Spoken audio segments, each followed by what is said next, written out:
ایک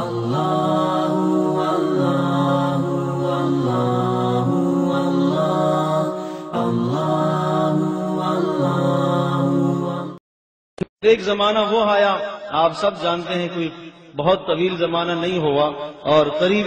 کے زمانے میں تحریک پاکستان کا وقت گزرا ہے، اور پاکستان جب بنایا گیا اس وقت 6 لاکھ مسلمانوں کی قربانیاں لگی اور 6 لاکھ مسلمانوں کے نذرانے لگے اور ان کی جانیں اور ان کے خون بہائے گئے، تب یہ ملک حاصل ہوا۔ اگر کل قیامت کے دن اللہ تبارک و تعالیٰ کے دربار میں ہر انسان سے اللہ پاک یہ پوچھے گا اور ہر پاکستانی سے یہ سوال ہوگا کہ جس مقصد کے لیے آپ نے اس ملک کو حاصل کیا تھا، کیا وہ مقصد آپ نے پورا کیا؟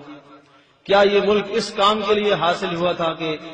اسکولوں کے اندر، یونیورسٹیوں کے اندر، کالجوں کے اندر گانے بجانے، اللہ اور اس کے رسول صلی اللہ علیہ وسلم کے دین کی کھلم کھلا مخالفت ہو، نبی پاک صلی اللہ علیہ وسلم کے دین کا استہزاء ہو، مذاق اڑایا جائے؟ اللہ کے یہاں مجرم تو ہے ہی ہیں، ان 6 لاکھ کے بھی ہم مجرم ہیں کہ جنہوں نے قربانیاں دی تھی، جنہوں نے قربانیاں دے کر اس ملک کو حاصل کیا۔ اس لیے میرا عزیز،